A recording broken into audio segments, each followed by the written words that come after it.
ಯಾದಗಿರಿ ಜಿಲ್ಲೆಯ ಗುರುಮಿಠಕಲ್ ತಾಲೂಕಿನ ಸೈದಾಪುರ ಹೋಬಳಿಯಲ್ಲಿ ಬರ್ತಕ್ಕಂಥ ಹಜಲಾಪುರ ಗ್ರಾಮದಲ್ಲಿ ಕೂಲಿ ಸಮಾಜದ ಜನಜಾಗೃತಿ ಅಭಿಯಾನದಲ್ಲಿ ಶ್ರೀ ಮಾತಾ ಮಾಣಿಕೇಶ್ವರಿ ಮಹಿಳಾ ಸ್ವಸಹಾಯ ಸಂಘ ಅಸ್ತಿತ್ವಕ್ಕೆ ತಂದಿರತಕ್ಕಂಥದ್ದು. ಇದು ಸಮಾಜದಲ್ಲಿ ಒಳ್ಳೆಯ ಬೆಳವಣಿಗೆ.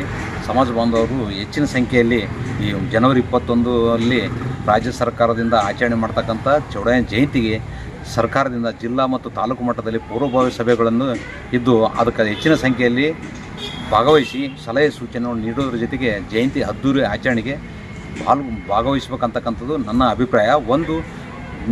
ಇವತ್ತು ಹಜಲಾಪುರ ಗ್ರಾಮದ ಪ್ರಮುಖ ರಸ್ತೆಯಲ್ಲಿ ಶ್ರೀ ಮಾತಾ ಮಾಣಿಕೇಶ್ವರಿ ಮಹಿಳಾ ಸಂಘದ ಅಧ್ಯಕ್ಷರು ಮತ್ತು ಪದಾಧಿಕಾರಿಗಳಿಗೆ ಅದ್ದೂರಿಯಾಗಿ ತಮಟೆ ಮತ್ತು ಬಾಜಿ ಮುಖಾಂತರ ಮೆರವಣಿಗೆ ಮಾಡಿರ್ತಕ್ಕಂಥದ್ದು. ಇದು ಒಳ್ಳೆಯ ಬೆಳವಣಿಗೆ ಕೂಡ. ಸಮಾಜ ಬಾಂಧವರು ಹೆಚ್ಚಿನ ಸಂಖ್ಯೆಯಲ್ಲಿ ಭಾಗವಹಿಸಿ ಚೌಡಯ್ಯನ ಜಯಂತಿ ಜನವರಿ 21 ಆಚರಣೆ ಮಾಡ್ತಕ್ಕಂಥ ಜಯಂತಿಯನ್ನು ಎಲ್ಲ ಕಡೆ ಗ್ರಾಮ, ತಾಲೂಕು, ಹೋಬಳಿ ಮಟ್ಟದಲ್ಲಿ ಕಡ್ಡಾಯವಾಗಿ ಮೂರ್ತಿ ಮತ್ತು ನಾಮಫಲಕಕ್ಕೆ ಭಾವಚಿತ್ರಕ್ಕೆ ಪೂಜೆ ಸಲ್ಲಿಸುವ ಮುಖಾಂತರ ಸರ್ಕಾರಿ ಕಚೇರಿ ಮೇಲೆ ಹದ್ದಿನ ಕಣ್ಣಿಡಬೇಕಂತಕ್ಕಂಥದ್ದು ಸಮಾಜ ಬಾಂಧವರಲ್ಲಿ ನನ್ನದೊಂದು ಕಳಕಳಿ ಮನವಿ.